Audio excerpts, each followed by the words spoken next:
नमस्कार। आज के इस एक्सप्लेनर में हम एक ऐसी घटना पर बात करने वाले हैं जिसने पूरे देश को अंदर तक झकझोर कर रख दिया है। बरगी डैम की वो त्रासदी जो सिर्फ एक हादसा नहीं बल्कि हमारे सिस्टम की एक ऐसी भयानक नाकामी है जिसे पचा पाना बहुत मुश्किल है। जबलपुर की ये घटना एक चेतावनी है कि जो आज वहां हुआ वो कल कहीं भी हो सकता है। तो चलिए इसकी गहराई में चलते हैं। भाग 1, ममता और सिस्टम।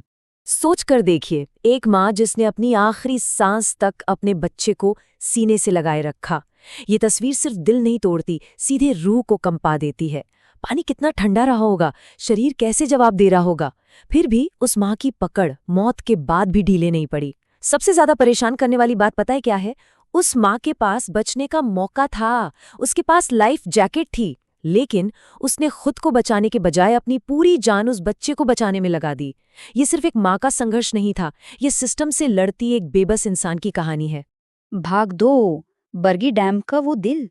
गुरुवार की वो शाम, और ये बहुत ही स्पष्ट रूप से दर्शाता है कि स्थिति कितनी भयानक और तेजी से बिगड़ी।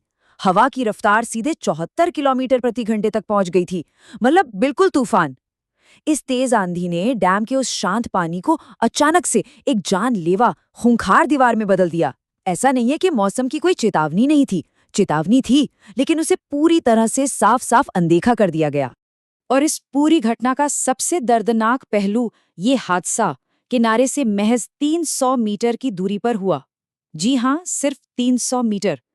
ऐसा लगता है ना कि इतना तो तैरकर भी पार कर लेंगे, लेकिन सुरक्षा और बचाव की कोई तैयारी न होने की वजह से ये छोटा सा फासला उन डूबते लोगों के लिए एक कभी ना पार होने वाली खाई बन गया।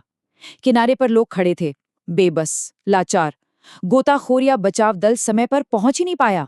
भाग 3, लालच और मौत की पर्चियां। अब इस आंकड़े को देखिए, ये सीधा सीधा आंखों में धूल झोंकना है। रिकॉर्ड कह रहे हैं कि सिर्फ 29 टिकट काटे गए थे, लेकिन असलियत में उस क्रूज पर करीब 43 से 47 लोग सवार थे।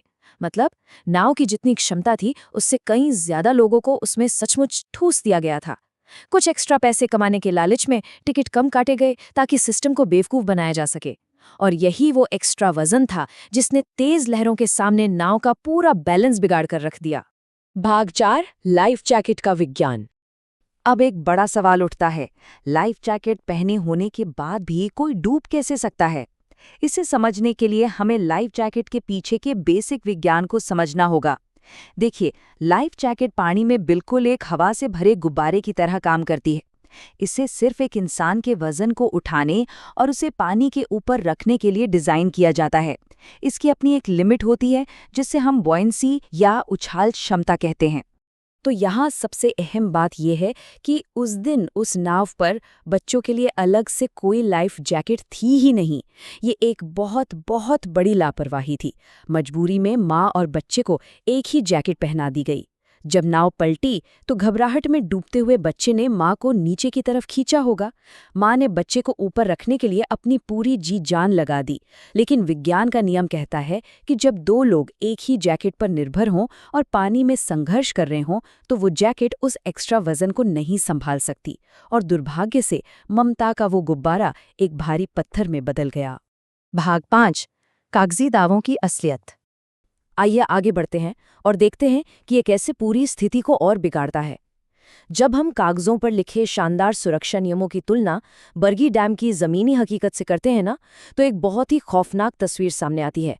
कागजों पर सब कुछ एकदम परफेक्ट है, लेकिन असल जिंदगी में कहानी बिल्कुल उलट है।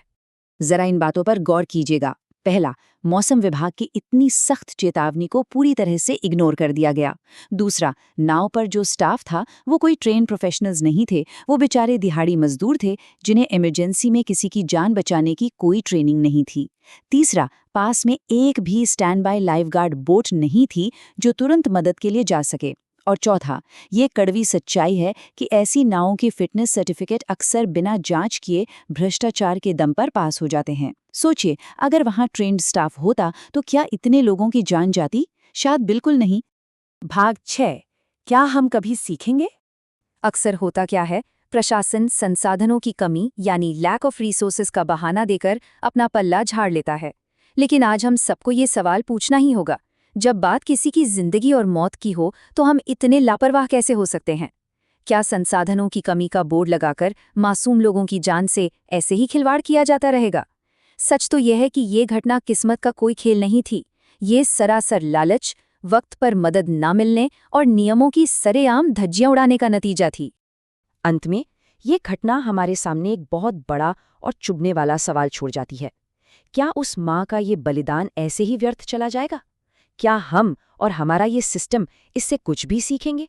या फिर अगले बार किसी और शहर में, किसी और नदी या डैम पर यही लापरवाही दोहराई जाएगी?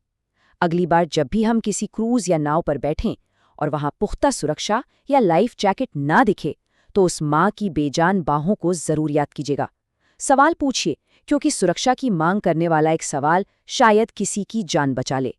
इसी विचार के साथ आज के इस एक्सप्लेनर को यहीं रोकते हैं। सुरक्षित रहिए और जागरूक बनिए।